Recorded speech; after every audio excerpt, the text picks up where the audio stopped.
Welcome to Sunday School. We hope you are having a great morning. And this morning I am joined by Jane Wyckoff. Thank you for being here, Jane. You're welcome. I love being a part of Sunday school time. Last week we heard the story of doubting Thomas. This story was about Thomas not believing that Jesus rose from the dead. We learned that we can believe without seeing. That's right. Today's story takes place 3 days after Jesus has died. Our story is called The Road to Emmaus. All right, let's go ahead and get into it. The Road to Emmaus. 3 days after Jesus died, Cleopas and his friend were slowly walking down the road to Emmaus. They were walking slowly because they felt very sad. Why did Jesus have to die, they wondered. After a while, a stranger began to walk along with them. The stranger was really Jesus, but Cleopas and his friend didn't know it. "What are you talking about?" the stranger asked. The men looked at each other. "Are you the only person in town who doesn't know what just happened?" they asked, and they told the stranger what had happened. "Jesus was a great teacher," Cleopas said. "We hoped he was the one that God promised would save the world, but instead he died on a cross. We took Jesus' body down and put it in a tomb. This morning, our friends went to the tomb, but Jesus' body was gone.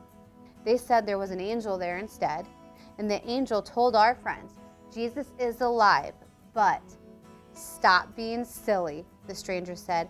"How many times do you need to hear this? It was God's plan for Jesus to die and become alive again to save the world." By now, they were almost to Emmaus. Cleopas invited the stranger to stay for dinner. During dinner, the stranger picked up a loaf of bread, broke it, blessed it, and gave each man a piece. All of a sudden, Cleopas and his friends recognized the stranger.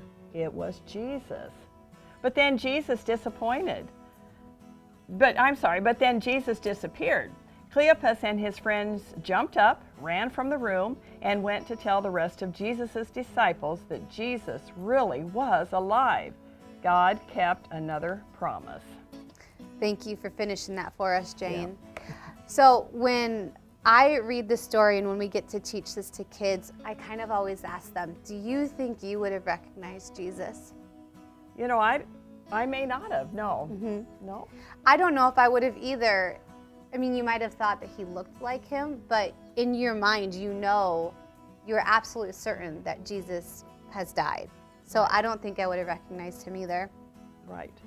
One thing I did notice in today's story was that Jesus reminded these two that he was supposed to die and to come back from the dead, and that was God's plan all along. Jesus is the reminder of God's love for us and that we are saved. Our time is coming to an end, but we want to do a craft with you. So you can find this template on our website under Sunday School, and it will be under the week titled The Road to Emmaus. So what you can do is print off the template. If you have cardstock, you can do that. Otherwise, on a plain piece of paper. I used a plain piece of paper today. Now you will go ahead and color both of the pieces and then cut them out. When you have cut out the three walking wise men, go ahead and get a popsicle stick and then glue it onto the popsicle stick. Once you've cut out your little scenic view here, cut a slit right here on the black line, and then you will be able to slide the stick through. And then here we are, walking to Emmaus. Yeah, I like it. Okay, well, thank you for joining us today, and let's end with a prayer. Dear Jesus, we know that you are everywhere, often in the most unexpected places and ways. Help us to see you. Help us to know you. Amen. Amen. Thank you for being with us today, Jane. You're welcome. Thank you for joining us, and we'll see you guys next week for Sunday School.